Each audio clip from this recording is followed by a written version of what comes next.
Guys, this is Asal. I'm studying for the bar and I wanted to review my notes with you. So today I'm studying evidence and I'm studying the Hearsay Exceptions.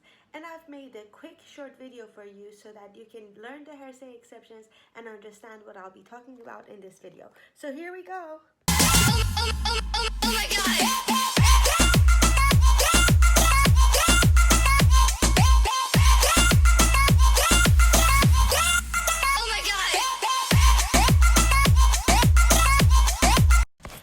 I'm back and I'll be talking about present sense impression, excited utterance, then existing condition, mental diagnosis and treatment, past recorded recollection, business records, and public records. And now I'll move on to the next part. I really hope you enjoyed watching that because that was not easy to make, but I had fun making it for you. But now this part of my video is a little bit more serious. This is a very serious part of the Hearsay rules, so I really hope you take notes and you really sit back and enjoy watching me. The next part, I'll be talking about present sense impressions. This has two parts. The first one describes or explains event or condition. The second one, while or immediately after perceiving. Then I'll be talking about the excited utterance. This also has two parts. The first part states that it must relate to a startling or event or condition, and the second part states that while still under the stress of excitement. So that's very important. The next thing I'll be talking about is the then existing condition. This is admissible to show the mental state and the emotional or physical condition, but it is inadmissible to show a memory or a belief unless it is really for the mental or emotional conditions. The next thing I'll be talking about is the mental diagnosis or treatment. This also has two parts. The first part, it must be for and pertinent to a diagnosis and treatment, and the second part, it must describe a medical history or symptom. The next thing I'll be talking about is a past recorded recollection. This one has three parts. The first part is regarding a matter once known. Second, created while with a fresh memory.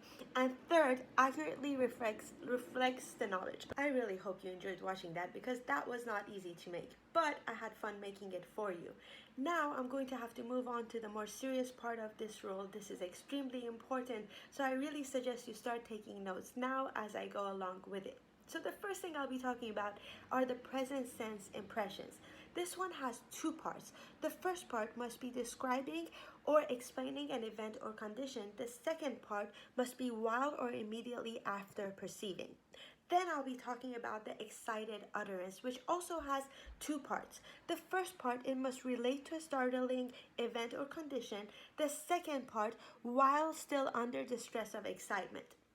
Then I'll be talking about the then existing condition. So this one is admissible if the condition is for mental or emotional or physical condition, but it is not admissible if it is just for memory and belief. So remember that it is admissible conditions, mental and emotional or physical conditions. The next thing I'll be talking about are the medical diagnosis or treatment. This one also has two parts. The first part, it must be made for pertinent to a diagnosis and treatment, and the second part describes a medical history or symptom. The next thing I'll be talking about are the past recorded recollections, which has three parts. Regarding a matter once known, created while with a fresh memory, and three, accurately reflects the knowledge. The next thing I'll be talking about are the business records. This one is very important. I've actually seen it being tested, so I really suggest you write this down and also do your own research. This one has about 5 parts. The first one must be personal or transmitted knowledge. 2, kept by regularly conducted business. So pay attention to that. It must be a regularly conducted business. 3, regular practice to record. 4, qualified testifying witness. And 5, no lack of trustworthiness. So that's very important. The next thing I'll be talking about are the public records. So you would like to look at the office activities and the legal duty to report the observed matter, such as a police officer. The next thing I'll talk about are the minor exceptions. The minor exceptions are things such as family records, certificates of ceremonies, records of religious organizations, or public records of a vital statistics. Next, also look at the ancient documents, market and commercial publications, learned treatises, and the reputation. But I would like to tell you that these minor exceptions, they're not usually tested. I don't think they're tested on the bar. What you really want to look at are those first exceptions that I told you: the present sense, the excited utterance, the medical exception, the business record. So these are the most important ones.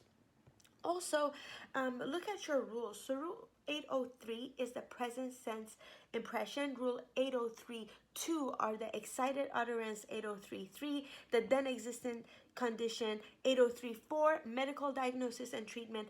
803.5, past record recollections. 803.6 and 7 are the business records, and finally the public records. So in this video I went through my Hearsay exceptions for you, but I would like to tell you there's a lot into it. I really wanted to make a better video, but I decided to make a fun one because I actually am getting bored here and I wanted to do something fun with this one.